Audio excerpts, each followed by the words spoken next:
This is Caitlin Blackwood. I played young Amelia Pond on Doctor Who, and you're listening to the Fiveish Fangirls podcast.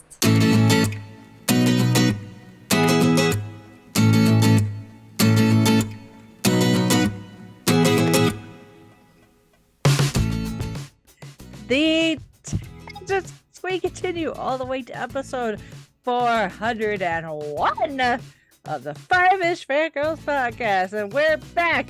It's a new year. We're now at episode 401. What are we gonna do? Well, we thought we'd start off the new year with drawing some things out of a hat. Yay! Welcome everyone to this week's episode of the Fiveish Fangirls podcast. Let's start off like we do every week. We're going around the virtual table and see who's joined us this week. This is Brittany in Belvedere. This is Holly from Wisconsin. And this is Rachel in Indianapolis, Indiana. Hello everyone. Hello. Happy New Year. Yes, Happy New Year. I will spare you the ABBA rendition of that song. Yeah. None of us are going to sing about odd. I don't even know how to say that. Auld Lang Syne. What the hell does that mean? I don't know. I'm sure I could Google it and find out in like 2 minutes, but I don't care enough to. So, I'm starting off the year on the right foot. Anyway, news. Not a whole lot of news. It was kind of quiet, which is a good thing. We'll take it. That being said, the BBC and Russell T Davies did give us a nice little Christmas present. Yes, in the form of a teaser for the 60th anniversary specials. Yeah, so get to see a bit more of David Tennant's return, a bit more Donna. We see that Donna's mother is also making a return.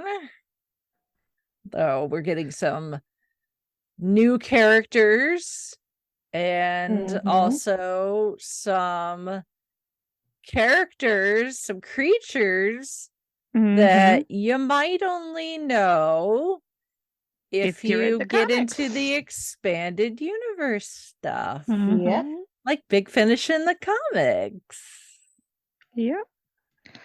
So there might be hope yet that we might get a live action Frobisher. Maybe one of these days. We can only hope. Maybe that's why Shooty is saying, "Will somebody tell me what the hell is going on?" Because there's a talking penguin. Could be. We can only hope. Yes. I'm not going to get my hopes up too high, though. But we can't hope. Hey, Jack, give me a flipper. Yeah. So yeah, looks like it's going to be a good time, and I mean, it's a Doctor and Donna. You know, how it's going to work, you know, because right now all they're really showing us is the fact that the Doctor doesn't want to trigger Donna's memories because that in theory she'll kill her. Right. And neither does Donna's mother. And neither Donna's mother, but meanwhile Donna's like skinny man, which yes. Apparently some of the fandom, I'm using big air quotes here, fandom took offense to Donna calling the Doctor skinny. Like she's always referred to the fact a strip of a thing. She's called him also. Even the 11th Doctor in Day of the Doctor, when he meets 10, is like, I've never seen it from the outside. That's proper skinny. Even the Doctor himself refers to himself as skinny. So, yeah, it's typical Donna. I think she even called him Beanpole at one time. So yes, it's just like, this is nothing new. No. Yep. So I really wish they would drop what kind of villain or character Neil Patrick Harris is playing. I want to know. We'll find out. I got theories, but I don't know if that's the right theory. We'll find out in 10 months and some change. Why did you write it like that? That 10 months and 21 days. I think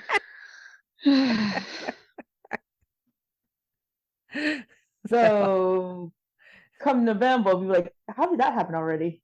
Yeah, really, probably. I'm sure we will get more as we get closer. So I'm sure it's probably going to be trickles. And my guess is probably, I mean, if it's anything like the year the 50th, it'll probably be San Diego Comic-Con. Yep. Will be my guess. So, yeah. But we'll see. We'll see. Either way, I'm gonna take it though, because it's Doctor Who. So or do you think they drop? Oh no, they wouldn't drop anything at the one con that they do in February. Gallifrey one? No, I don't think so. No, not when they just gave us this. They're dangling the carrots. And they know exactly what they're doing. So. The BBC may not always know what they're doing, but we know Russell T Davies knows what he's doing. So. Oh yeah. Yeah. Yeah. So yeah. So, and that's really all we have for news. Like I said, it's very quiet. So, but do have a little bit of housekeeping. Do have a new episode of Gold Standard in the feeds for you, so you can go listen to our, I don't know exactly what it came out to, like 4 hours ish. It's another long one because it's Schindler's List and we had to dissect it, of course, because that's definitely that one's definitely one that requires some dissection. So but our review of Schindler's List is out there for y'all to listen to. 4 hours and 1 minute, so essentially 4 hours. So I thought it was close to that. And then of course, not only new year but new month. So book club. Yes. Our book for the month is The Legend of Camelot. Then the book/audiobooks for February are Demon of Red Lodge, Shroud of Sorrow, A World of Demons, Villains of Doctor Who. And I thought, just because Donna's going to be coming back in a few months, that I'd throw up a Doctor Who Technophobia, one of the first big Finnish adventures with David Tennant and Catherine Tate. Yes. Never heard of them. I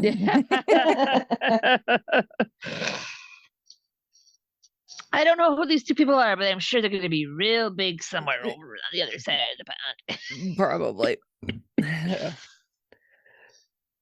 So there is that. And then hopefully some folks have seen our at least the ones that use Facebook have seen our post asking what geeky things you got for Christmas. So I had a very, very busy yet somewhat geeky holiday break. So I appreciate all of our listeners letting us take a little breather there, because it happened exactly what I thought would happen when we agreed to take last week off. That yes, people sprung events on me last minute. So but that being said, one thing I did do, and I posted some pictures on Instagram, on our Instagram, is we went up to Grand Rapids, Michigan, the Thursday after Christmas, to the Grand Rapids Art Museum, where they currently have the Jim Henson Imagination Unlimited exhibit, which I have been trying to get to this thing for years. There's been a few times where I'm like, oh, I could get there, and then it just didn't happen. Or in some cases, like, oh, I'm going to be in town the same time it's there, and then like the schedule would be off, so then it wouldn't match up. So I've been trying to go to this exhibit for years, And it finally worked out that I had the time, I had the means. It was within a reasonable driving distance, so we took off to Grand Rapids to see this. So if you're listening to this close to when we release this episode, it is still going to be there through the 15th of January. So if you can get to Grand Rapids, make sure you check the website of the museum first, because they have really weird days and hours of operation. And then after that, it's going to be traveling, and then it's going to be in Baltimore, I believe, but not until like late spring. So if you don't catch it in Grand Rapids, your next shot is in Baltimore, but not for several months. But if you're a Jim Henson fan, you like the Muppets, you like the Sesame Street, all those things, it's very educational. I mean, it's not necessarily aimed towards small children, because there's not really stuff for them to like play with and touch. It's a lot of Muppets in glass cases and stuff to read and like short videos to watch, that sort of thing. So you definitely need to be minimum age. You all know your children best, so use your best judgment.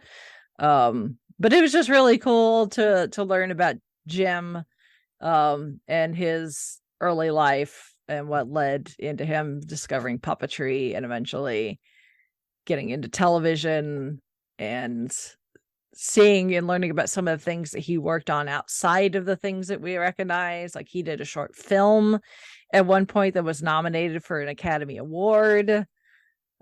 He tried to create his own themed nightclub at one point, interactive nightclub at one point. And then, of course, you've got what you expect. You've got the Muppets, you've got Kermit, you've got Sesame Street, you've got the Muppet Show, you've got Fraggle Rock, all the Muppet movies, Muppet Babies, Dark Crystal, which is still one of the weirdest movies I've ever watched in my entire life. And then, of course, Labyrinth. Which was a really small part of the exhibit, but I would turn the corner and I'm like, it's the dress, it's the suit. Yes. Like, I was excited to see Sarah's dress in person. Yes, it's wild to see just how elaborate it is. I've always loved Sarah's dress from the masquerade sequence. But something about seeing David Bowie's costume just was like, I was having all sorts of feels. I don't know, it's just because I think it was a combination of the fact that I just love Labyrinth so much. I love David Bowie.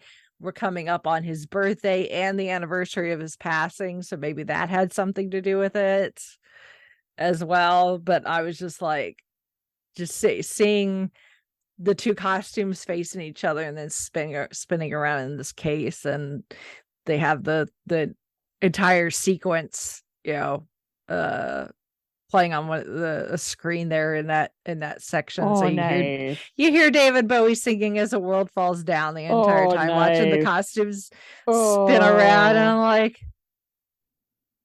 I could stand here for hours just watch these costumes. Just catch me when you're done. I'll stay here till close and just admire. Well, it was so wild too, because it's like they just took the costumes and just like put them in storage. Like, the tails on Jareth's coat, there was like dust on them. Oh wow. It's like they just took them off of David and Jennifer and just like, okay, here we go. We'll put these in a box somewhere, and then maybe they'll go on display somewhere at some point. So they may have also gotten dirty just from being moved too, but I like to think that some of that dirt was because David Bowie wore it. So anyway, but that was pretty awesome to see that exhibit. I was so glad we finally got to do it, and see it right in getting in in the wires. I was like, when this moves again, it's not going to be easy to get to.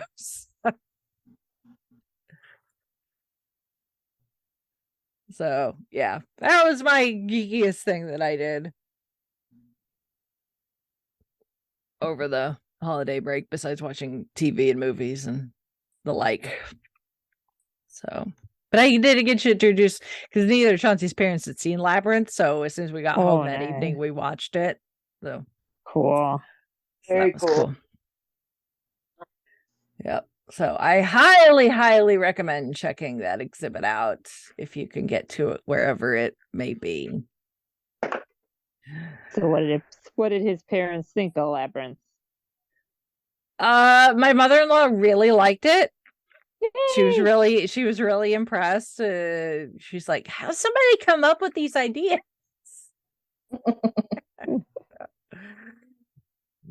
My father-in-law liked it too. He thought the Bog of Eternal Stench was funny. So yep. But of course. Yep.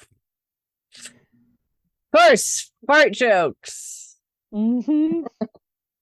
Boys love fart jokes. Fart jokes. Yep. Priorities, you know? Mm-hmm.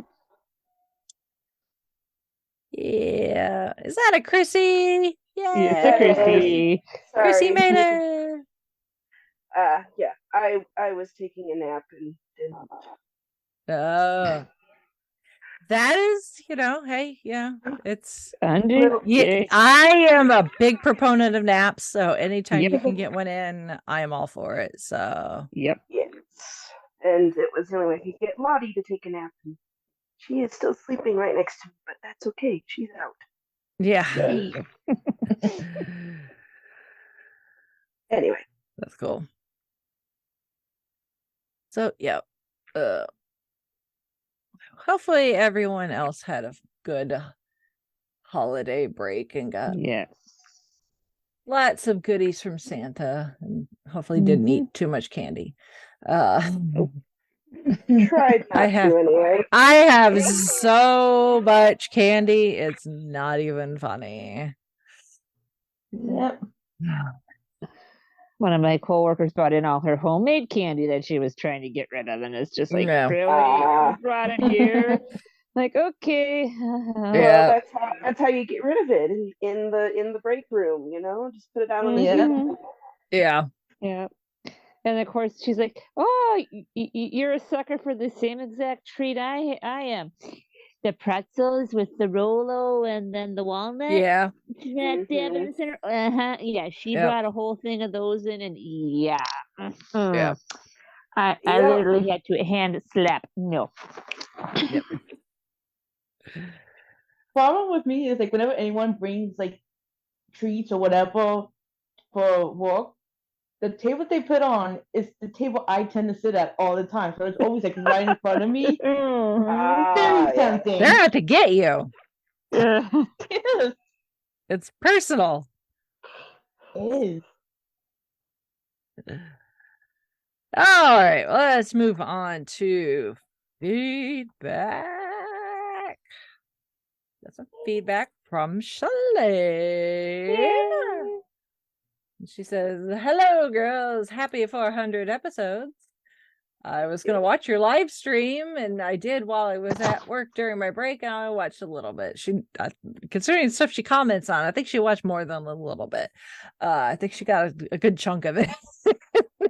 Yeah, she went back and rewatched. She says, here's what I was going to say in the comments of what I've been doing. Reading the Disney Twisted Tales books, which she shared with me. They do look very interesting. I'm gonna have to see if I can get those from my library. I'm sure I probably can. Yeah, we have them, so I'm sure yours does too. Yeah. Watching some Christmas episodes and classic movies and the Idina Menzel documentary. I still need to watch that. She says, also, what did you girls think of Beauty and the Beast live at Celebration of 30 years? I actually haven't watched it. I still have yet to sit down and watch it. It was on a Thursday night. I think I was doing Gold Standard when it was on. So I didn't get a chance to watch it while it was on TV.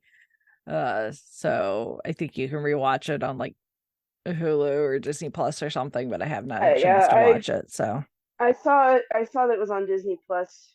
We've been rewatching Muppet Christmas Carol a lot over the break. Nice. Which my kids, Alex can almost quote it now, which good. Okay. Parenting win. Hello. Yes. But yeah, so I did see a little the square, the I don't know, what is it called, the big one where you when you first get on Disney Plus and they're showing the thumbnail. The thumbnail. Thank you. Oh my gosh, I told you I just got up from a nap. But yeah, it's on there. I just haven't watched it, but there it is. Yep. Yep, I'm not seeing it yet. So, she said, plus I'm not the only one making girls feel old. Thanks, Shalane, I think. Everything makes us feel old. You reach a certain age and just everything makes you feel old. Yeah, I'm trying to parse this out. Like, is this a compliment or I don't know. I'm like, yeah, Shalane. My birthday is in 6 weeks and some change. So trust me, I feel old enough on my own. I do not need any help. Shalane, just by virtue of being your sister, there's certain things that certain milestones and stuff that you reach, and I'm like, oh. Mm-hmm. I feel old because I remember when I did that, and now you're doing that, and yeah. So sorry, sis. Your existence makes me feel old. Mm-hmm.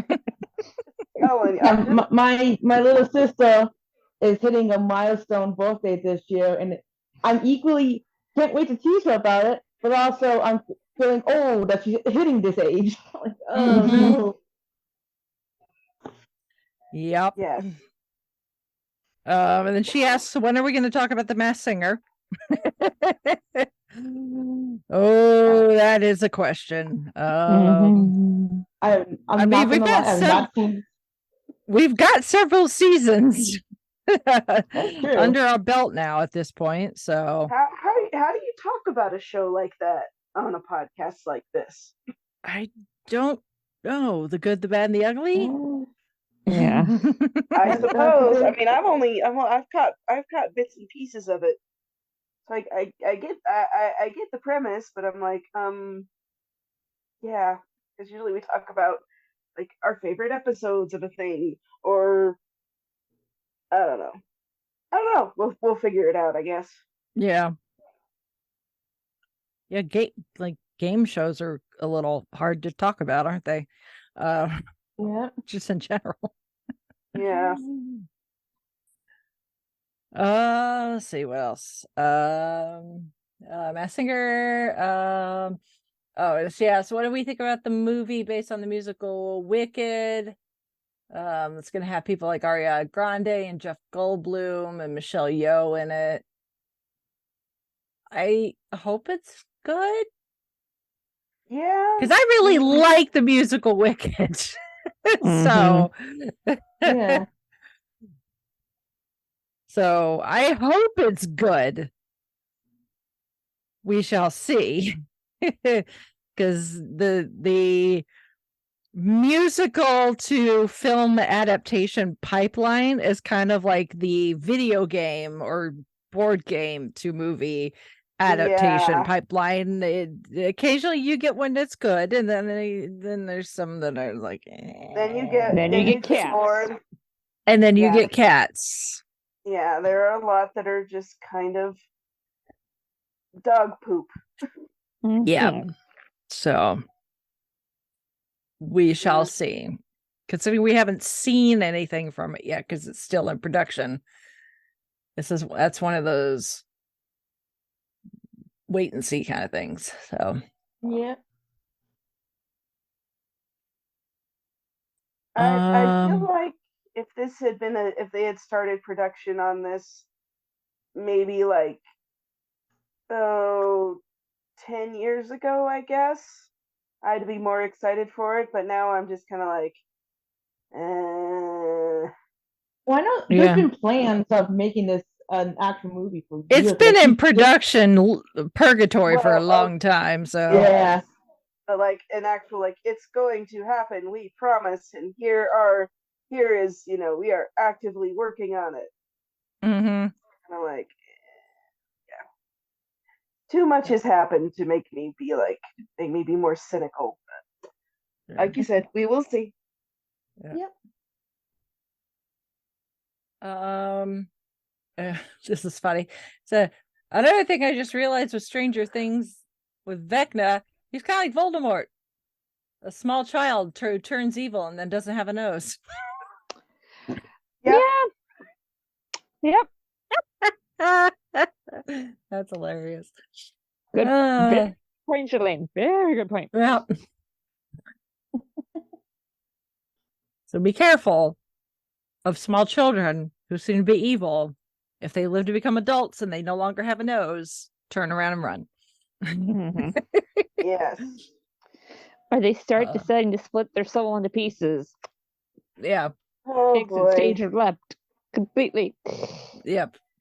That just seems like a bad idea all around. But what do I know? She says, I used to love Barbie dolls when I was younger.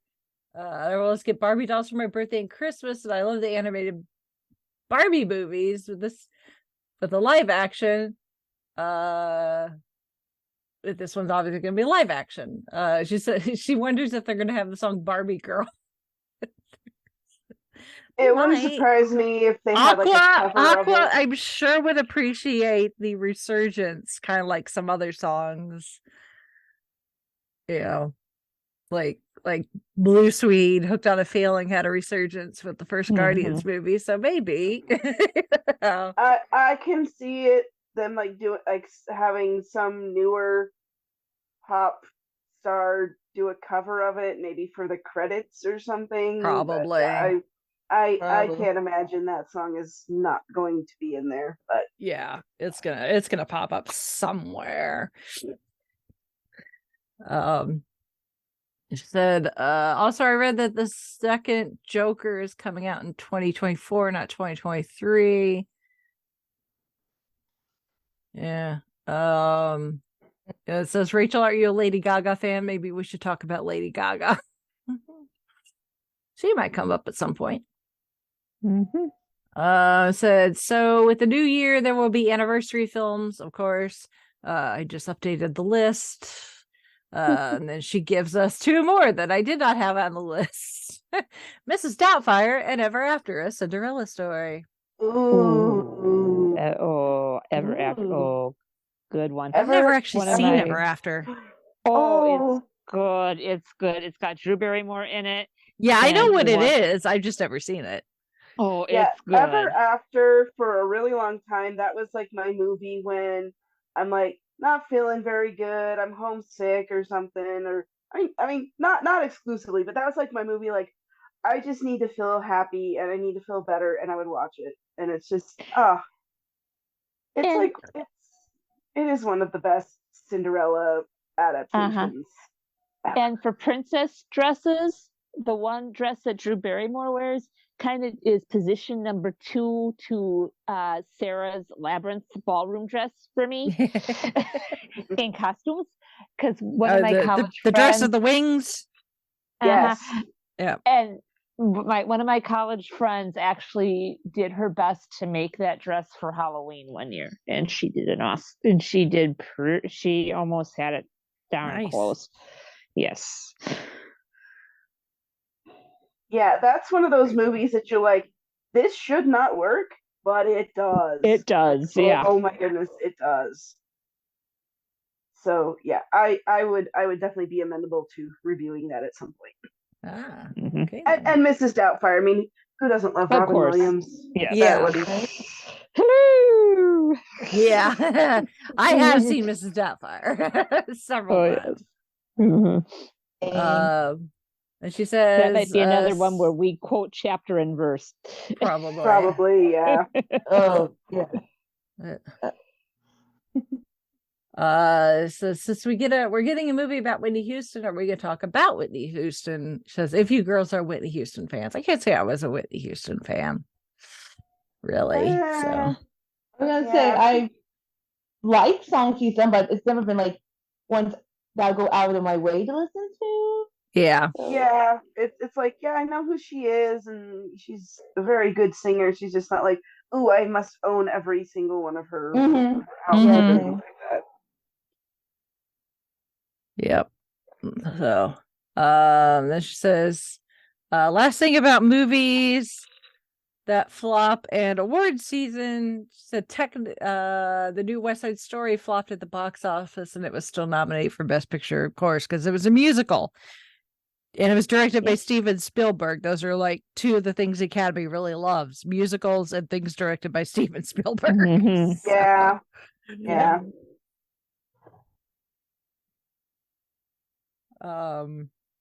Let's see. So thanks for your support for me. She's like, she thinks I'm the Velma to you all. Technically, I know all this stuff because I do the research and found some fun facts about these movies and books and TV shows. Hey, that counts. Yeah. It does indeed. That's how we pretty much know everything. That's how I know everything, is I do the research. I love research. That's why I became a librarian, because I don't have to know everything. I just have to know where to find it. Exactly. Yep. Then she asks if we're Teenage Mutant Ninja Turtle fans. Yes. Yeah. You know this, little sis. You know, but she did not necessarily know about the rest of us. Okay.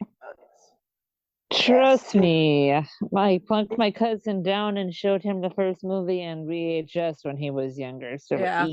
I was like, when I would watch the cartoon occasionally when it was on. I love the second movie.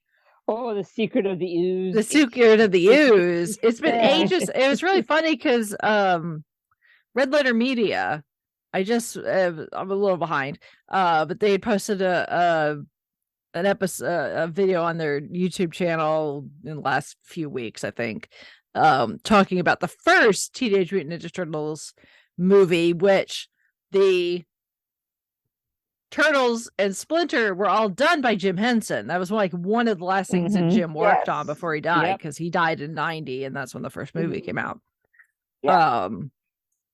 And so they were talking about the first movie and how it pulls from the comics, which are a lot darker than the, right? That I grew up with. But it was so funny because he would show clips from the first movie, and I'm like, I barely remember any of this. Like, I don't remember the first movie hardly at all. Oh, so when that movie came out, like, I was super. That was like, we want to talk your very, very, very first fandom. I was 5 years old, and I loved the Ninja Turtles. Like, we would go. We rented all the videos from our local video store. I watched it all on TV. I don't think I had any figures because my mom wasn't like we didn't like go out and buy a lot of toys and stuff other than like birthdays and stuff and Christmas. But I loved it. It was my biggest thing. And when I went to school and I would get teased the girls would tease me for liking Ninja Turtles. The boys were like, "Oh, hey, you like Ninja Turtles? Come play with us."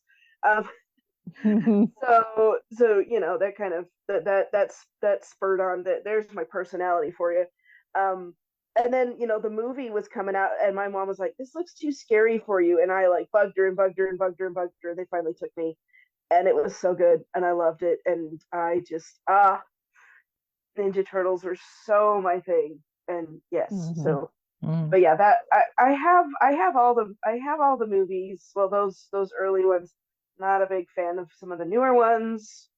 The Michael Bay ones. Yeah, I'm not a fan. There are some iterations that I'm just like, what drugs were you on, people? But so like the 89. I think it was an 89. The 80s cartoon was really good. The 2000 CGI one that was on Nickelodeon is actually really solid. And I think I have a couple of those seasons on DVD. The Rise of the Ninja Turtles is not great. From the animation style to the storytelling to the voice acting is like, I'm like, I mean, yes, it was a show made to sell toys, and that's why it was successful, because people would go out and buy the toys, which would then, fund the show. But this new one is like, you're not even trying, guys. Like you get mad at the old one for being a toy commercial, and then you put out this crap. Oh my gosh, don't even. Mm-hmm. But I mean, oh yes, yeah. I could gush about Ninja Turtles for an episode or 2 or 3 if it came to that. Yeah. I don't know. What were we talking about? Yeah. Turtles. Turtles. I like we turtles. Were fans of the Ninja Turtles. Yeah. Mm-hmm. She says we should talk about our guilty pleasures. Oh, we will. Yeah, we'll get there. There's so many. We've already talked about some of them. Yeah. So, she says, for me, I think my gateway to be geeky and nerdy would be either Harry Potter, then years later the MCU started my full geek life. Word. It's just some of the only geek stuff I have are Funko Pops, plushie shirts, and movies. The only anime she likes is Pokemon, Sailor Moon, and Card Captors, which I don't know what that is. Card Captors. That one is that was the name of it in the English dub, which they changed a lot of it. And now, having seen the original, I'm like, I kind of like the English dub. So sue me.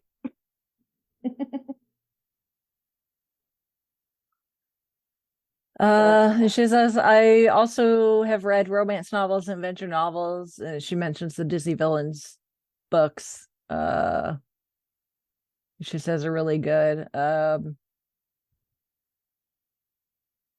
And then she says, last thing, since I have knowledge of musicals, I didn't know if I told you girls this, which, reading ahead, yes, you did. So, but our Stranger Things season 4 episode was called Spring Awakening, which, was fully aware that is a musical, and that Leah Michele and Jonathan Groff were in that. So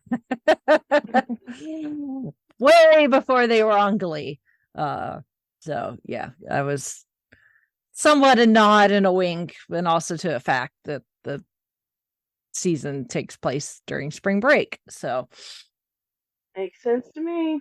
Yeah. Yep. I like to have fun with the episode titles.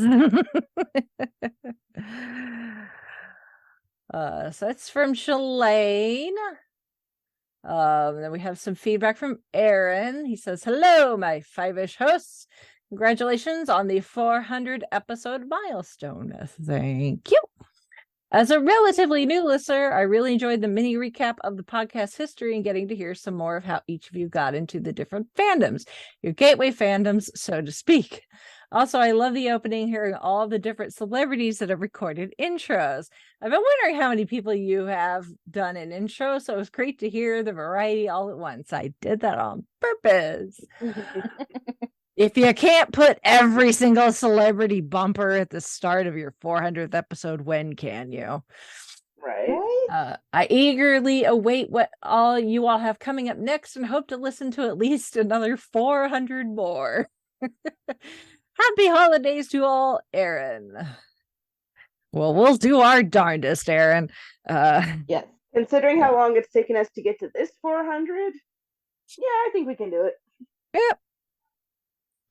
It can be done. We have the technology.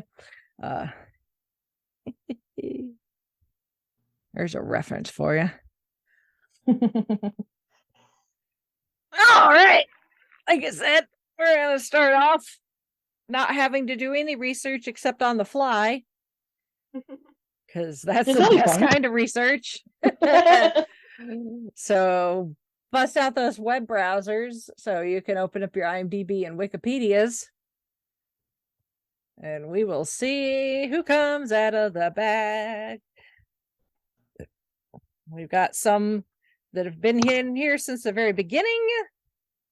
We've got some new ones that may have been added fairly recently. Some of them because I thought of them. Some of them may be suggested from our listeners. Well, let's see what awaits us. Let's see who comes out of. Oh, okay. This is a fairly new addition to the names, but that is okay.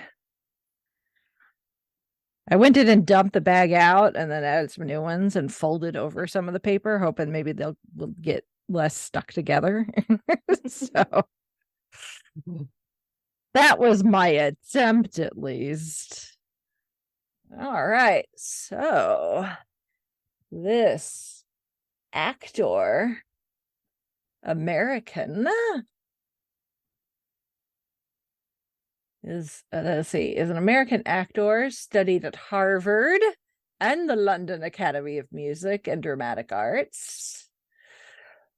Has done work on both stage and screen, including been the recipient of numerous accolades, including 2 Gold Globe Awards, 6 Primetime Emmy Awards, 3 Screen Actors Guild Awards, and 2 Tonys. He's also received nominations for 2 Academy Awards, a BAFTA, and 4 Grammys. He has a star on the Hollywood Walk of Fame and was introduced into the American Theater Hall of Fame. Birthday's day before Chauncey's, but several years before Chauncey. October 19th, 1945. Oh, definitely not the way I was going. Thinking younger. We have discussed this person on Gold Standard. Okay. Because he appears in one of our films that we did I guess I could say last year now when referring to 2022. That takes a little bit of getting used to, but that's where he did get one of his Academy Award nominations for Best Supporting Actor. It's this film that we covered. Let's see. Now that does. Let's see.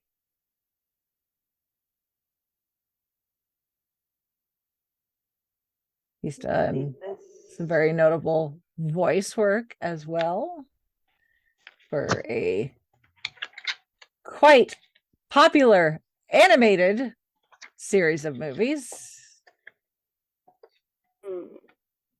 Most recently, I actually heard him in a part of The Sandman Part 2 from Audible. Because I was like, hey, that voice sounds familiar. Is that so-and-so? And I had to look it up, and I was right.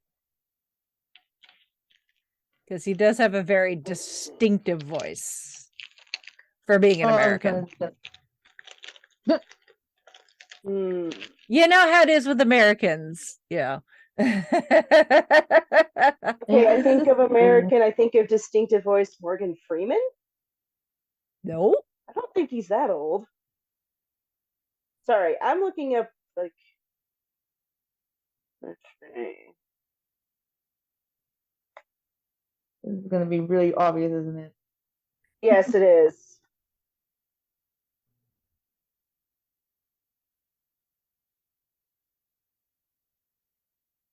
Trying to think of what you may have.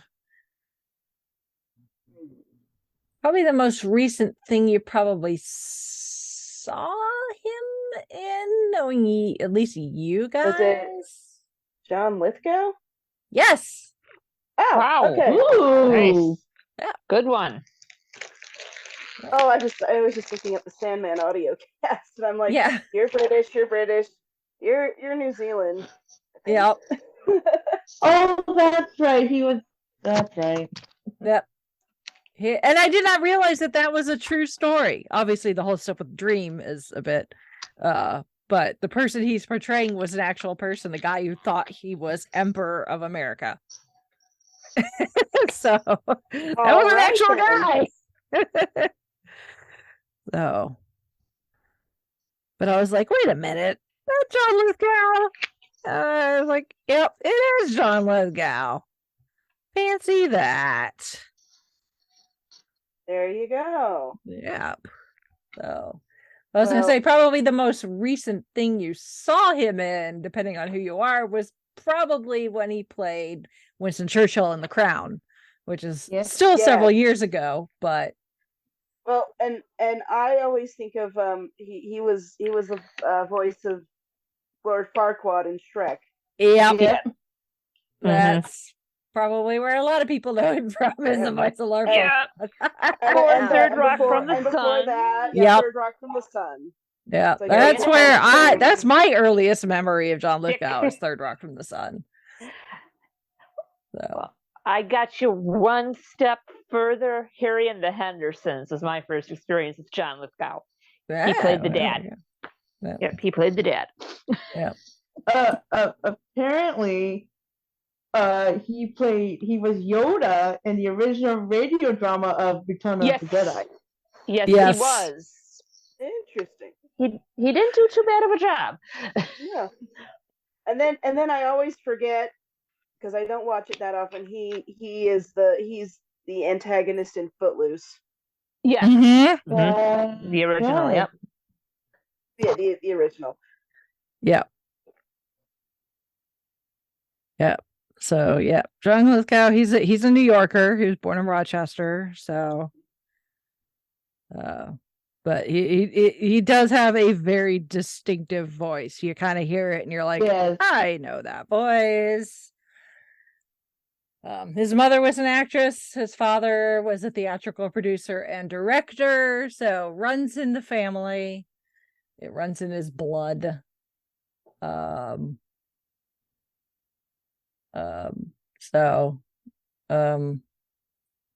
he's the third of 4 children. An older brother, an older sister, and then a younger sister. He went to Princeton High School. Then he studied English and English literature and history at Harvard. So yeah, and he started doing theater while he was at Harvard. So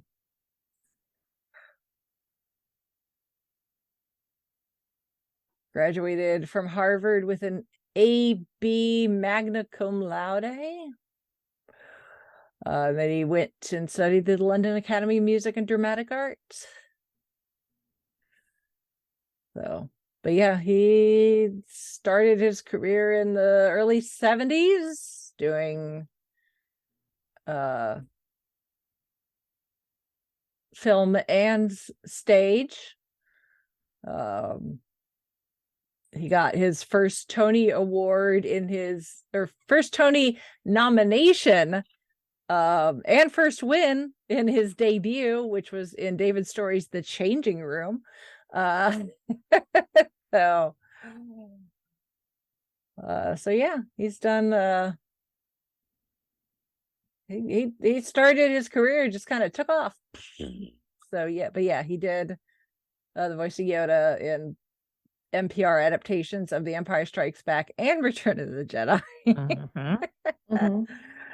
So, and then he got his Academy Award nominations for Best Supporting Actor in The World According to Garp and in Terms of Endearment, which we've covered on Gold Standard, which is still our longest episode to date at 5 hours.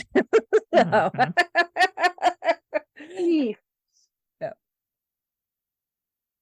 He's also famously in Twilight Zone, the movie. Yes. Where he plays the role that was originated by a certain starship captain. In Nightmare at 20,000 Feet.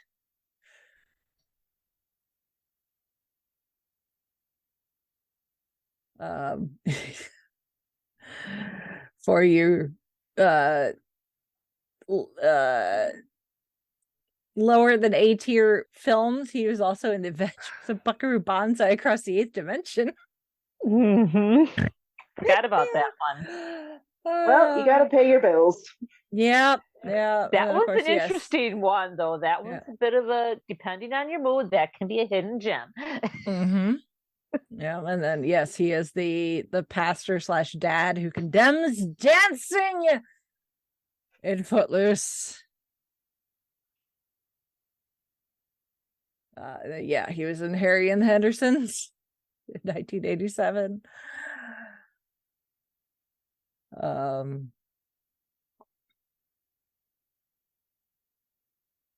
Yeah, he's gotten, like I said, lots of awards, wins / nominations. He got a Primetime Emmy Award for Outstanding Guest Actor in a Drama Series for his appearance in the episode The Doll of Amazing Stories, which that show, somebody needs to revive that because that show was awesome. Apparently he was approached to play Fraiser Crane on Cheers, but turned it down. Oh, wow. In a way, I'm kind of glad because Kelsey Grammer he seems the role, because trying to picture anybody else in the role of Fraiser now, I can't see it. Yeah. So funny enough, apparently he wasn't in an episode of Fraiser. Yeah, he was a call-in voice. Yeah, pretty much all the whenever on Frasier, whenever he's doing his radio show, and you hear somebody, the caller talking about whatever their weird thing is, it's almost always a celebrity. That's one of my mom's favorite things to do is when she watches Frasier, see if she can identify the celebrity by just their voice when they do the call in. So yeah. But yes, for us 90s kids that spent the 90s in front of the television, you might remember the comedy sitcom Third Rock from the Sun, where he plays the leader-ish of a group of aliens that land on the planet Earth to study Earthlings, essentially. So him and Jane Curtin. Yes. You wouldn't think it'd be a pairing that would work, but it sure does. Yeah. Yeah, but John Lithgow, Kristen Johnson, French Stewart, Joseph Gordon-Levitt. That was one of Joseph Gordon-Levitt's early roles. Yes. Jane Curtin, Wayne Knight.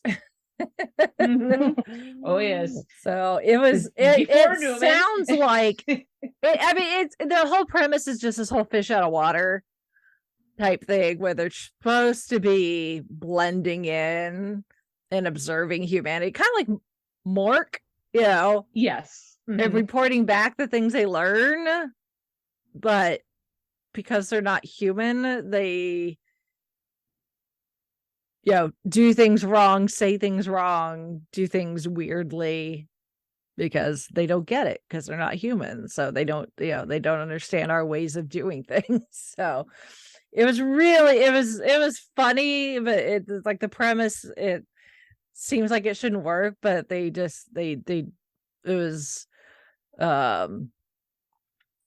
had a lot of heart from what I remember. So yeah, I remember watching it. I really enjoyed it, and I was actually kind of sad when it ended.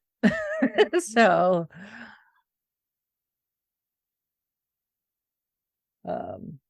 yeah. Then he did that. That show ran from 96 to 2001. So, and then 2001 is when Shrek came into our lives. So him as Lord Farquaad.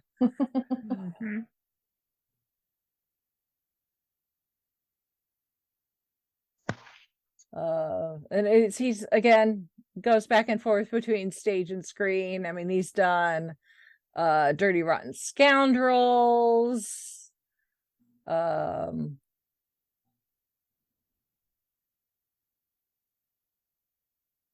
Of course, he's done Shakespeare, like any person who likes the stage does. So he did Twelfth Night at Stratford upon Avon.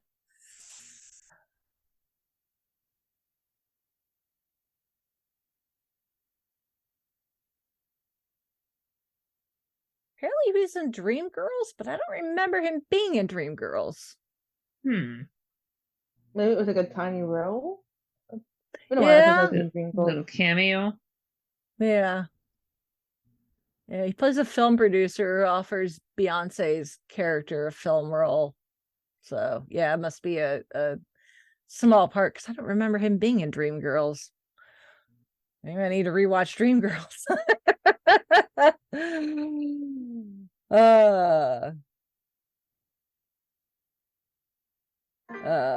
And then if you're a fan of Dexter, just flour, he the result is he had a recurring role as a serial killer. Yep, I vaguely remember that one. In Dexter. He was like one of Dexter's like greatest foes. It took Dexter a while to catch him. Yep. Couple of seasons, I think. Memory serves. He played Barney's father on How I Met Your Mother. With Barney played by Neil Patrick Harris. So that was, I remember that too, because I think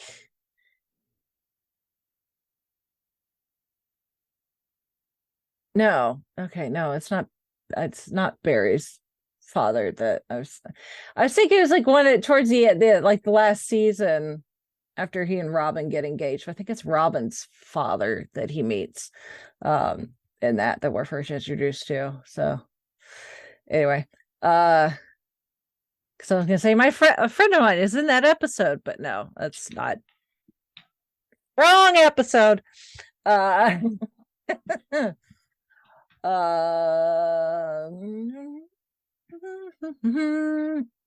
he was in the spin-off of Once Upon a Time. Oh yeah, the Once Upon a Time in Wonderland. Wonderland, yeah. Plays the White Rabbit. Oh, that's right. He was the voice of it. I was like, Yep. Okay. It's like I don't remember seeing him in it, but yes, he voiced the. He voiced the rabbit. Yeah.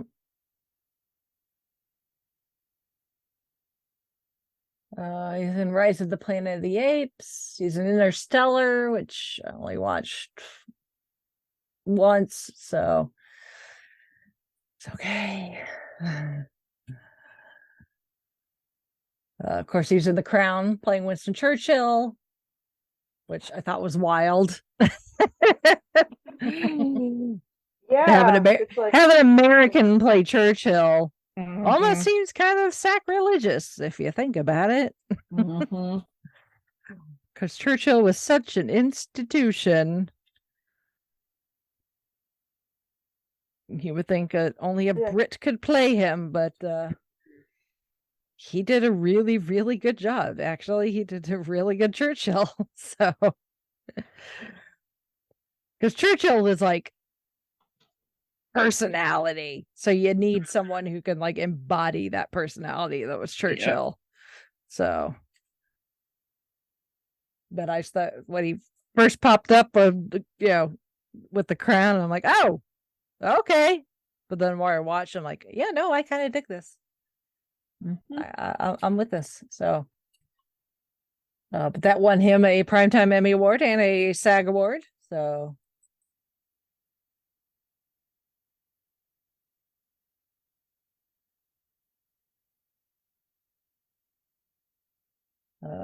Apparently he's in Bombshell, which I have not watched. But he plays Roger Ailes, who was the Fox News CEO at the time during that point in time.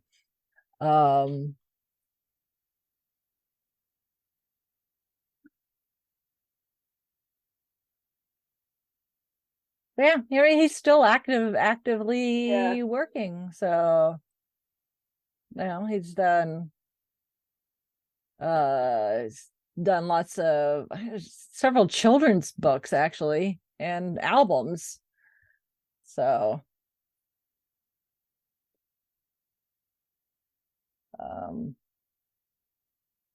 he did. His first album came out in 1999 called Singing in the Bathtub. It's an album of children's music. The second children's album, Farkle and Friends, came out in 2002. Well, that's a good team up. Apparently, Farkle and Friends is him and BB Newworth. Nice. And he did Sunny Side of the Street in 2006.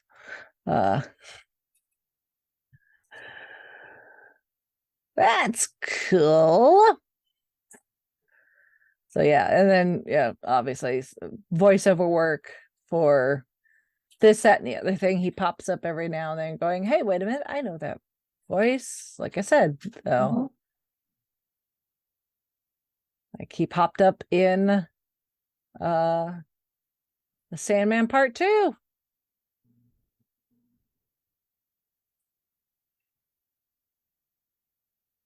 Which was quite the surprise, but hey, I'm here for it. Apparently, he is a supporter of Liverpool Football Club. Who knew? So yeah. Cool. Yeah, I knew that he'd written a few children's books. I haven't read a lot of these, but I've seen them like show up in the library. I'm like, oh, is that? And then I see who the author is. I'm like, really? That John Lithgow? Oh, yep, that's him. It is. So that's cool. And I do recommend if you are listening to the Sandman stuff from Audible, to read up on the character he plays, Joshua Norton. Fascinating piece of American history that I had no idea was a thing.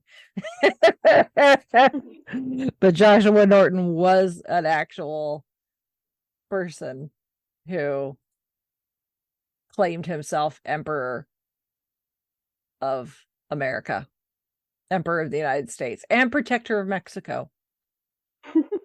So I'd be interesting to see who they decide to portray that character when they do the Sandman Part 2 on Netflix.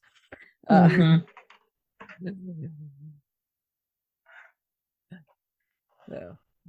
all right. We'll get Lithgow. Who knows? Yeah. Yeah, for the most part, they don't tend to use the same people. Because I'm sure a lot of it has to do with timing, whether someone's available or not. I'm sure. Because I would have loved to see Kat Dennings portray Death. Because I love her portrayal of Death in the Audible stuff. So yeah, I'm sure it's a scheduling or the casting director or whatever. But what's sticking together? I purposely folded you so that you wouldn't do that. And it's like, I want to be picked. Pick me. Yeah, exactly. Okay. All right. Another American. Little bit younger.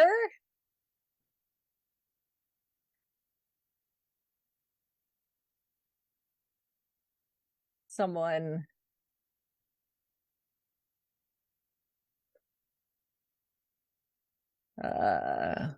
he's from Texas.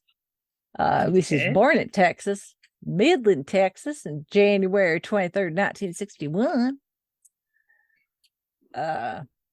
Again, multiple award winner,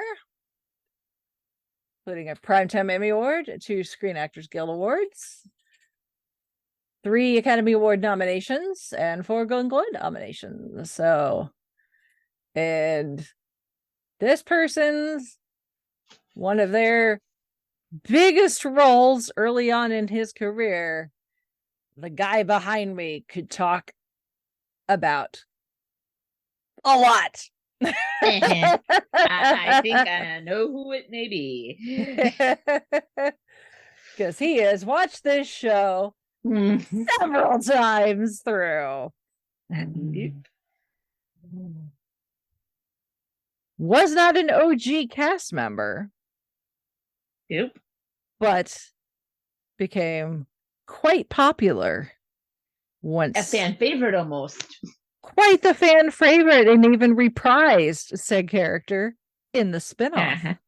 Yes, he did. Oh, I think I know who too. Yeah. You want to say Holly, because you figured it out first, I think. Would it happen to be Woody Harrelson? Yes, it would. Or his full proper name, Woodrow Tracy Harrelson. Yes. Yeah, I can see why you'd go by Woody. Yeah. Yep. Something that people may not know. His mother, Diane, was a secretary. His father, Charles Void Harrelson, was a convicted hitman. Oh, gee. I think I remember reading that somewhere. I'm just thinking, okay, I really don't believe that. But yeah, he was convicted of assassinating federal judge John H. Wood Jr.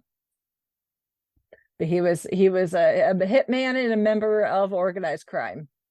So he was essentially a member of the mob. Well, damn. Yeah.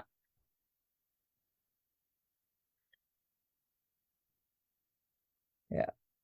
He actually murdered a couple of people before that judge.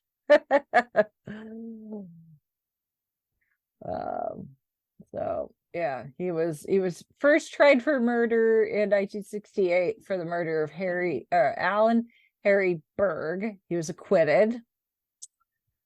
And then he was tried for the murder for hire killing of Sam DeGelia Jr. And he paid $2,000, I guess, in restitution. Or something. I don't know how that worked in the 60s. The first trial ended with a deadlock jury. Although his accomplice was found guilty. And he was retried, convicted, sentenced to 15 years, got out after serving 5 for good behavior. Oh. And then he murdered the judge like a year after he got out. So that's quite the colorful background. Right? And apparently it somehow the conspiracy theorists think that he may have been involved with the assassination of JFK. So that's some interesting pedigree to come from there, Woody. His father died in prison. So yeah, they because his dad was in jail. The family did not have a lot, so they relied on his mother trying to make ends meet. So then they moved to Ohio, Lebanon, Ohio, which is right outside of Cincinnati. In the summer of '79, he worked at Kings Island amusement park. So, and he went to college at Hanover, which is in Hanover, Indiana, where he studied theater and English. So he's not a native Hoosier, but he's a Hoosier by education. Well, there you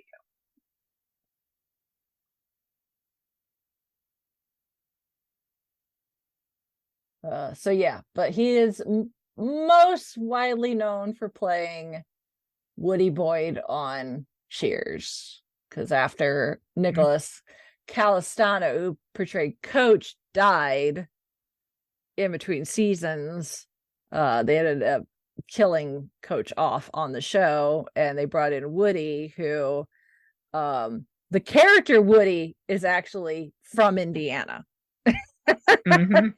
So but the character was Hanover, so they just made that easy. Call him Woody, he's from Hanover, Indiana. But the character Woody was Coach's pen pal, and they never actually met. So then Woody shows up wanting to finally meet Coach face to face, and finds out that Coach is actually dead. But so yeah, he ends up getting a job as a bartender at Cheers and is on the show through the rest of the run, and then he makes at least one appearance on Fraiser as Woody, of course. And then he was in several episodes of Will and Grace, where he was dating the character of Grace. I remember him being on that. So that's where he's a lot of people know him from. Of course, he was on True Detective, the HBO series in the early 2010s, alongside Matthew McConaughey.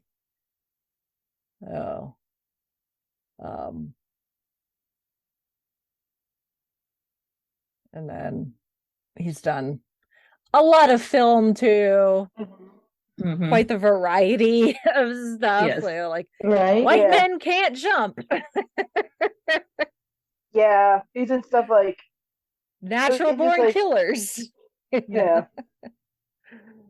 I mean, there's stuff like, like Oscar winning stuff, like No Country for Old Men, and then 7 Pounds, and then there's Zombieland. He was in. Yeah. And it's just kind of like, this guy just takes jobs just wherever. And then more recently, and some of us are more familiar with The Hunger Games, he played Haymitch, the mentor.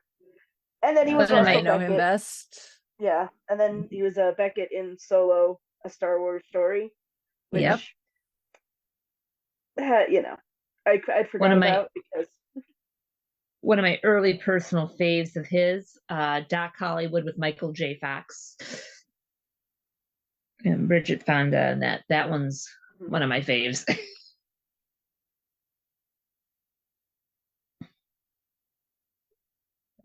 So. Oh, and apparently he was the voice of Carnage in Venom: Let There Be Carnage. I did not know that. Ooh, interesting. So yeah, quite the variety of projects. Yep. Over time, We'll eventually talk about him when we talk about No Country for Old Men on Gold Standard. More than likely. So, but yeah.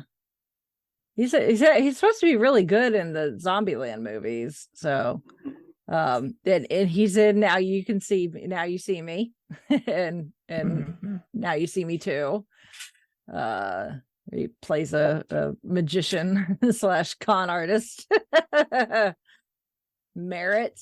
So apparently I love that movie. There's a movie that came out in 1990 called Mother Goose Rock and Rhyme. Ooh, that's a good one. That's a good one. I've never even heard of it, so I don't know. Old Disney Channel back in the day. Yeah, it was good. I remember it.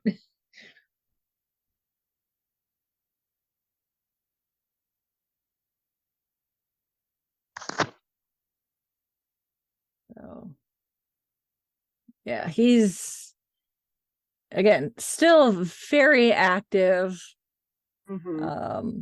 He's got 2 movies in post-production right now. So he's done a little bit of theater, but not a whole lot. So, well, I'm curious about this show that's coming out called White House Plumbers. Yeah. Telling the true story of how Nixon's own political saboteurs and Watergate masterminds. Huh. Apparently in the 80s, he was married to Neil Simon's daughter. Huh. In 1985, he married Nancy Simon, daughter of playwright Neil Simon, in Tijuana, Mexico. It wasn't meant to be serious. They planned on divorcing the following day, which I don't know how you could divorce the following day. I guess if you consummated it, you would have to get divorced. I don't know. I don't know how the Mexican laws work. But the office was closed the next day. So they ended up being married for 10 months. Sure. Yeah. And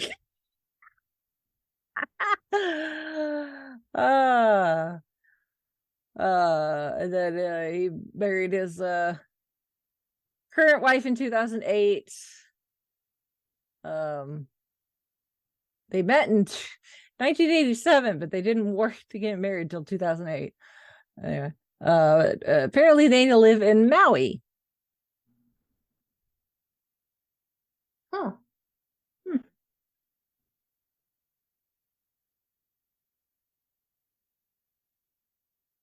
Apparently he's a big fan of chess. Interesting. Yeah, this is quite like there's all kinds of just these little trivia tidbits. So, like chess and then Brazilian jiu-jitsu. It also says he's a fan of the Cincinnati Bengals, which is just hi, random. Yeah.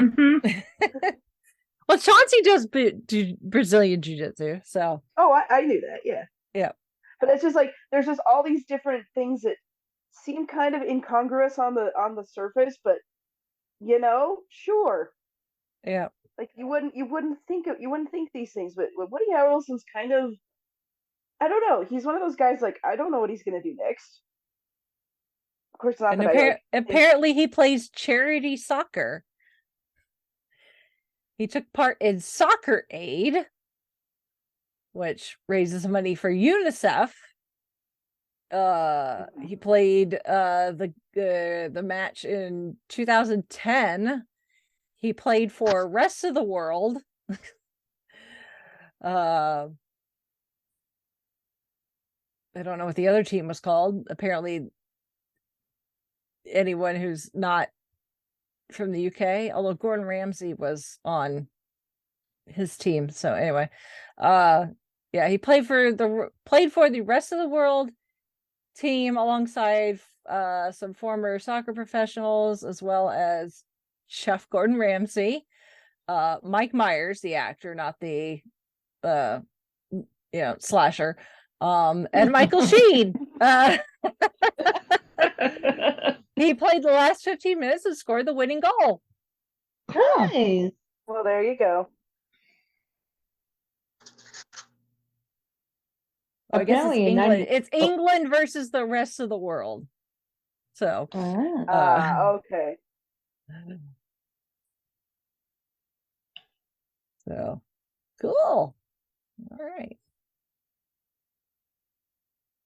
Woody Harrelson, huh?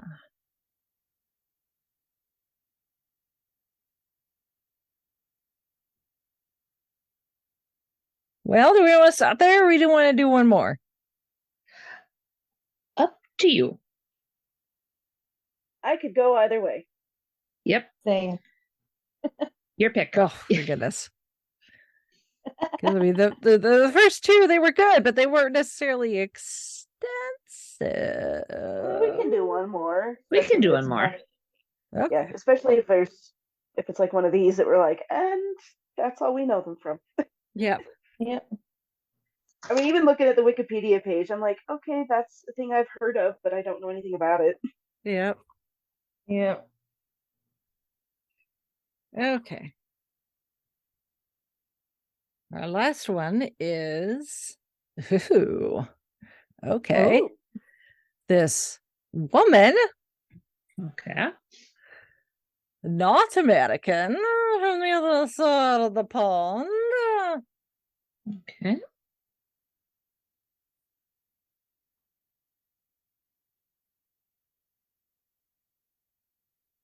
She's English.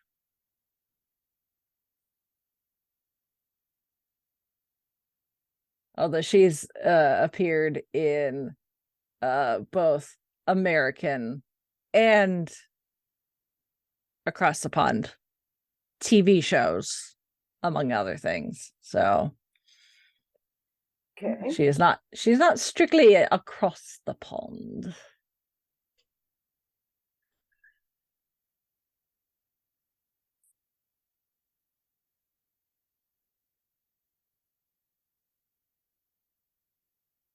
In fact, I think her breakout role was on an American program. So. So primarily TV then? Or Yes. okay. I would say definitely way more TV than film. So, and of course, being British, they have to do film. So, of course, she's done some Shakespeare. Like you do.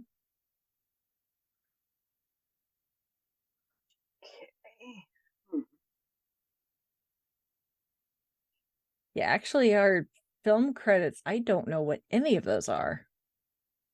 I only know her from TV, so. Fair enough. Yep.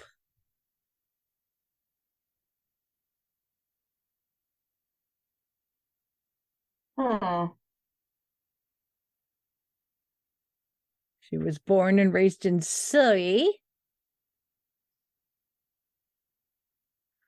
Her father was an English butcher. Her mother was German. Oh. Interesting. Her paternal great-great-grandmother was Jewish.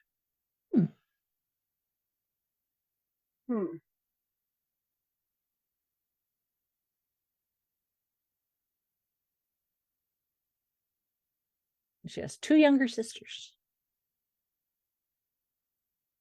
Are they in the business, or are they just No.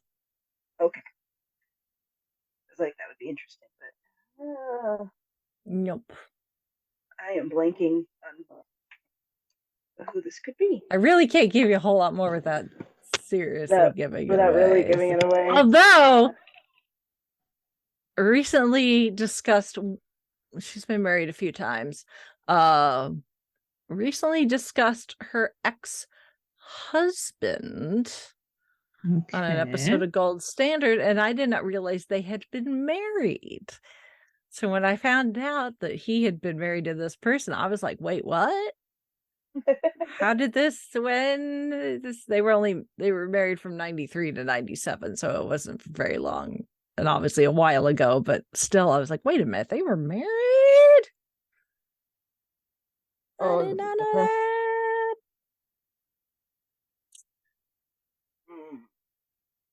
Of course, she made her debut on apparently a children's soap opera. I did not know that was a thing, that there were children's soap operas. I was going to say, I'm like, I was like, children's soap operas, huh? It is a British children's television drama series. That was all the way back in 1980.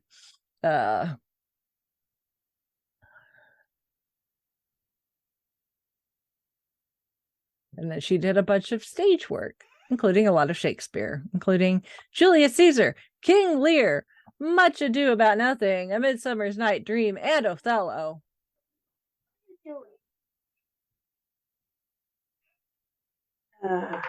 Is it Emma Thompson? No. Okay. I was thinking the same thing. No, because I think Emma Thompson would be known more for film. Oh, true. That's true. That's true. So, and I think Emma Thompson's older. Oh, okay. So yeah, like what age are we talking here? She is currently 59. Okay. Her birthday is in a few months. I just watched Mario Kart 3. Hold on a second. And I can't give you really anything else without giving it away. Any tentpole fandoms that she's started that we would know her from? Yeah. Okay. Which that still could have been Emma Thompson. That is true. I mean, I'm Emma Thompson is in Harry Potter, so yeah. I'm trying to. I think I figured it out. Who is it? Is it Alex Kingston? Yes, it is. That was going to be my next guess. Like, I don't freaking know. You do know. I do know, but not with those clues. Kingston. Spoilers, sweetie. Yes. It's like, I really can't say anything. Like, hair. Right. Spoilers. Uh-huh. I mean, I did kind of emphasize the word pond when talking about being across the pond. True. Yeah. Medical drama. I did notice you were doing that, but I'm like, that is a really odd way of referring to it, and you've done it several times. Yep. But okay, here we go. Now, who is she married to? Ray Fiennes. Oh, wow. Voldemort. She was married to Voldemort. Wowza. Okay then. No, I don't like it. Sorry, I know, it's crazy. Crazy. We agree with you, Lottie. We agree with you. Yeah. My mind was blown when I found that out. Yeah, because we were talking about Ray Fiennes. We were talking about Schindler's List, and Zan said something about, that's while he was married to Alex Kingston. I was like, wait, what? He did Schindler's List while he was married to Alex Kingston, so it was during this time period. So okay then. Yeah, but her first big role was on ER. Yes. As Elizabeth Corday. Yes. And she would be on the show pretty much almost until the show ended. So yes, she married Mark Green. Yes, she did. Yep. They're not over that. Well, yep. So, and she even guest starred in a couple of episodes of NCIS. Mm-hmm. Yeah. Yeah, well, of course, she's also part of the DC TV universe. Yes. Arrowverse. The Arrowverse. I still wish. Laurel and Sarah's mom. Mm-hmm. Yep. But of course, we all know her as Professor Rivasong, archaeologist. Yes. Mm-hmm. Daughter of Amy Pond and Roy Williams, wife of the Doctor, and killer of Daleks. Yes. Among other things. A very, very, very big fan favorite character. Yeah. Mm-hmm. And she has her own spin-off line, Diary of River Song, for Big Finish. Yes. I am really, really hoping someday they get Peter Capaldi in the booth and they're like, hey, we're going to do the adventures of the Doctor and River, those 24 years. Yes. The Singing Towers of Beryllium. Yes, I want that. I want that so bad. Yes, it's like I'm sure they are wanting. It's on their wish list. I'm sure projects they want to do. Oh, they just I am need to get sure. Capaldi contracted. But yes, I mean, I'm looking over some of her other stuff that she's done that isn't Doctor Who, which, there's a lot. But one she that was the Discovery of Witches. Yes, that's what I was going to bring up, because I recently watched the first season of that one. I didn't realize the other seasons were out yet, but which is really good. I mean, she plays Diana's aunt, Sarah Bishop, and she's really good there. I mean, they're kind of, in the first season at least, they're separated, so it's more like phone calls and stuff, and so she has to be the, when Diana calls, like, I have questions about things, and they're like, okay, well, we need to tell her, and all that stuff. But so which, you think, a story, a series about, witches and vampires and whatever else is in there. It's like, yeah, you can definitely see Alex Kingston in a role playing a modern day witch, I suppose. But you can see her. There's a lot of she does a lot of things. Just fun. She was in the Gilmore Girls reboot, sequel, whatever you want to call it. Oh, A Year in the Life. She was Rory's boss. Yes. So, yeah, she just pops up every now and then, doing this, that, and the other thing, and you're like, oh, hello, Miss Kingston. So. What are you up to?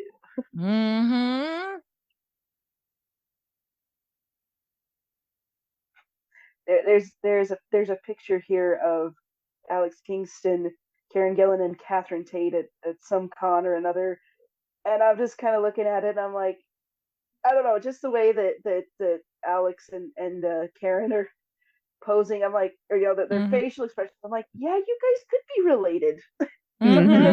Their facial structure, I'm like, okay, yeah, the casting works. And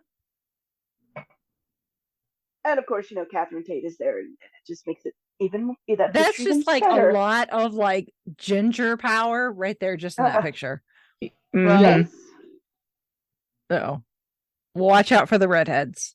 This is why the Doctor can't be ginger. Right. Because the Doctor already has too many gingers associated with them. Yeah. Well, and it's not like Alex Kingston's ginger, but she's just amazing. She can just be there. It's okay. I mean, you put her in there in between Catherine and Karen. She kind of looks ginger.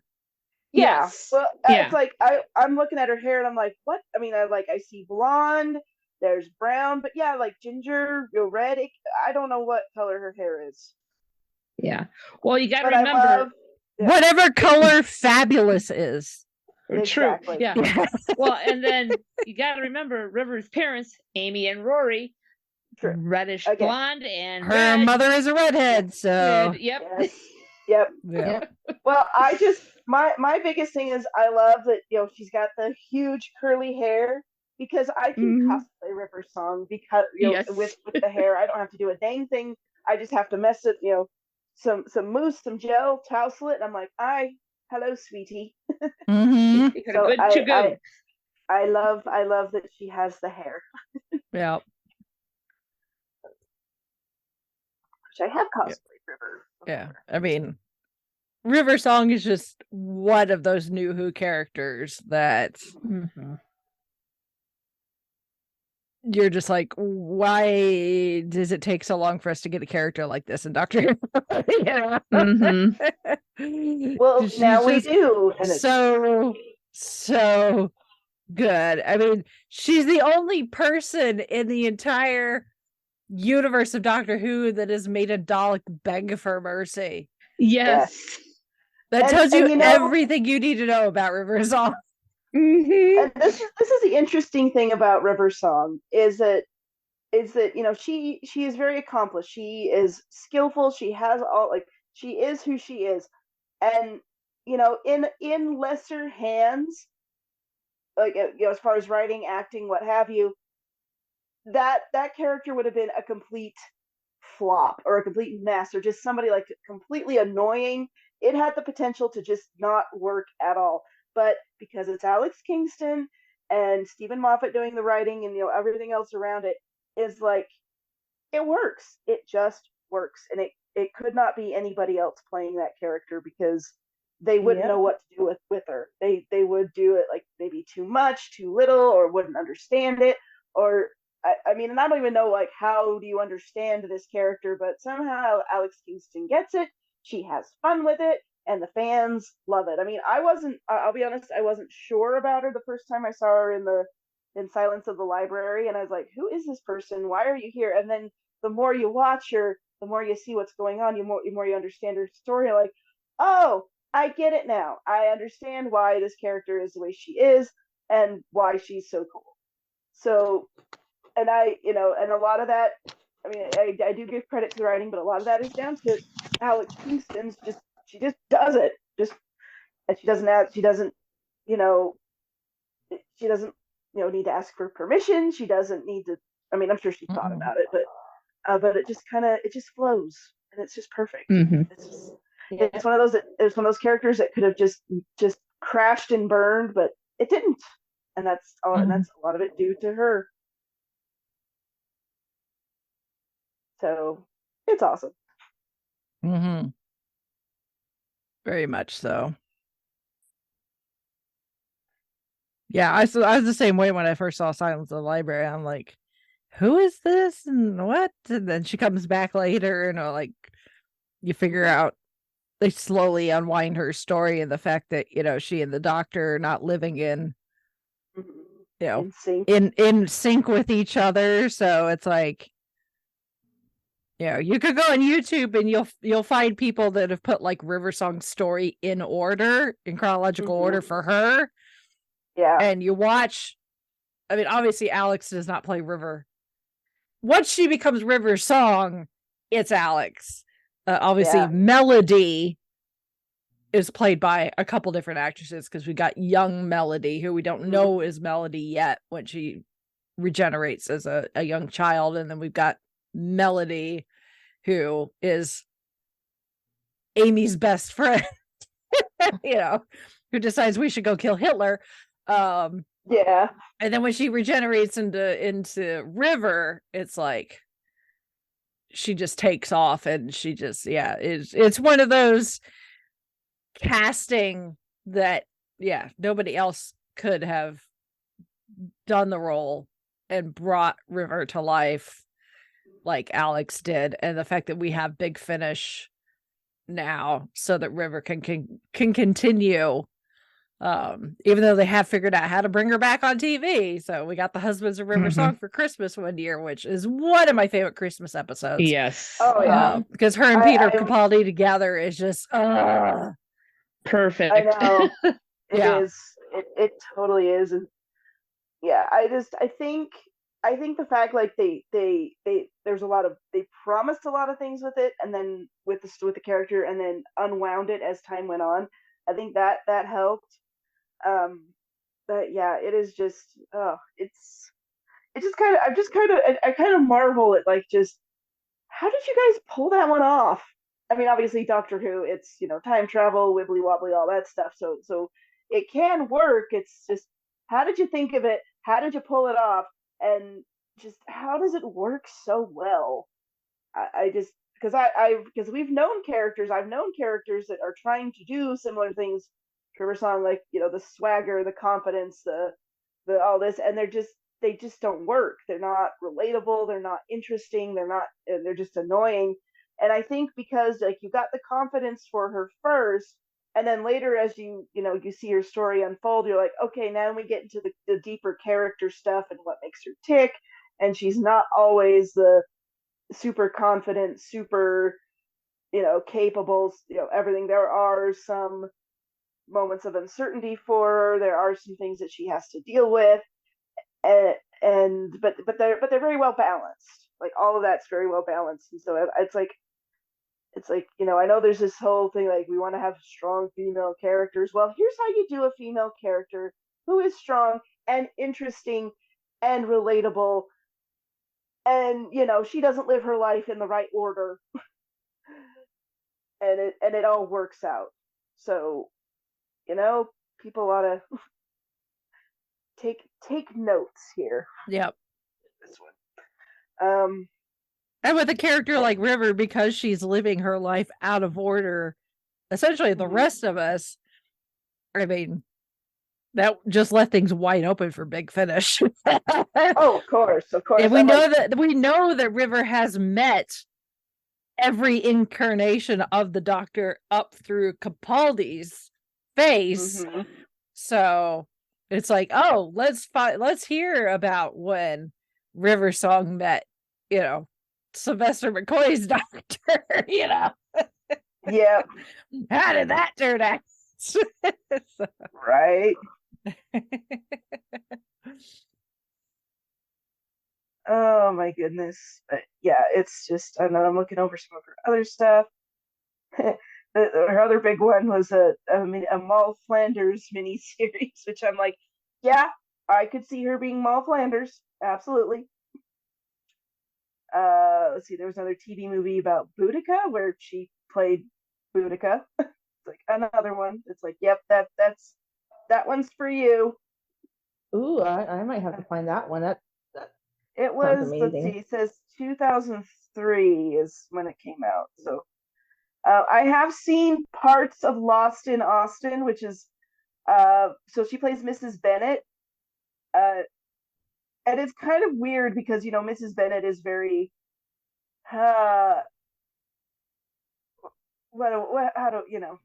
Pride and Prejudice Mrs. Bennett. She's very energetic and flighty and anxious and all these things, and actually the parts I've seen of her playing that character, it kind of works, although it's really weird to see. And then some of these others. Yeah, there's Arrow. Oh, she was in a couple episodes of Blue Bloods. That's cool. That's right. Yeah, and then Discovery of Witches, which apparently I need to watch the rest of it. And yeah, so quite a few notable things outside of Doctor Who, but Doctor Who is definitely her her biggest thing. And then, okay, this is interesting because it says, on her television filmography, it's like, here's the thing and how many episodes she was in. And Doctor says she was in 15 episodes. And I'm like, that feels like it should be more, but maybe not so much. Just because River is she is a presence in that show and in those years. Yeah. But yeah, yay, Alex Kingston, and I mean, I love her full name, Alexandra Elizabeth Kingston. It's like, of course that's your name. Just all of that is wonderful. Yeah, she's one of those new Who people that I've not met yet, but I really look forward to it one of these days. Yeah, because I know it's going to be a lot of fun. Oh, she is a trip. They broke the mold when she came into the story. Yeah. But yes, I adore her, and just she just kind of goes and does her thing. Yeah. Well, she and John Barrowman have the same birthday. So yeah, that's right. That tells you a lot. Yeah. Those two, when they get together, I mean, they're like a house on fire. If you believe in things like astrological signs, the fact that they're the same astrological sign because they have the same birthday tells you a lot. So. Oh my goodness. I do look forward to the day I finally get to meet Alex. So. It's gonna be like meeting John Barrowman all over again, but with different hair. They might still be wearing a dress, so Never know. Nope, that's the thing with John Barrowman. He can be wearing pants or dress, and he'll look good in either one. Yeah, I know. Yeah. He looks better in dresses than I do sometimes.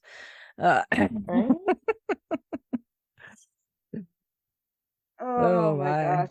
Yeah. Yeah. Oh.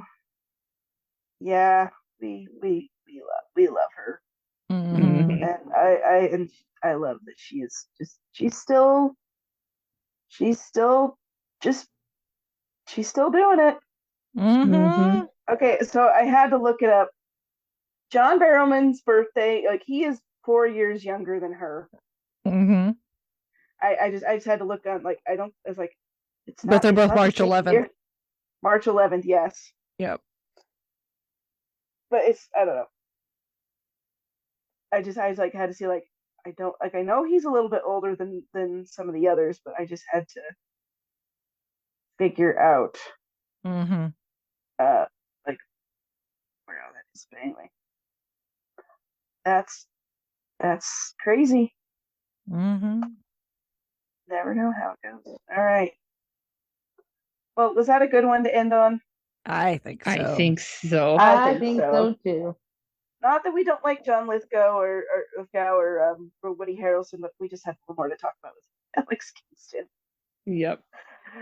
Oh, we love her. Anyway, well, if any of our listeners want to chime in on anything they know about these actors we've discussed, or just, anything we talked about throughout the podcast today, you can send us some feedback to our email address, which is fiveishfangirls@gmail.com. And if you want to visit our website, it is thefivishfangirls.com.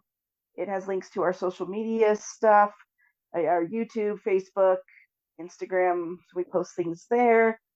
And you can leave comments. There's also ways to support the channel, so support the podcast. I've been watching a lot of YouTube lately, guys. Can you tell? I support the podcast through our Patreon and through our merch shop and a few other things we have over there. It's all on our website. You can check out. And of course, as always, we thank you for listening, for your support, for your feedback. It's just exciting to have you all with us on this crazy journey that we're all embarking on together. And hope you all are doing well as the new year rings in. And yeah, take care, everybody. Yes. Keep in touch. All right. So with that, we shall sign off for this week. This is Brittany Bodo saying goodnight. This is Chrissy saying goodnight from Salt Lake City. This is Holly from Wisconsin saying good evening. And this is Rachel in Indianapolis, Indiana. So long, sweetie.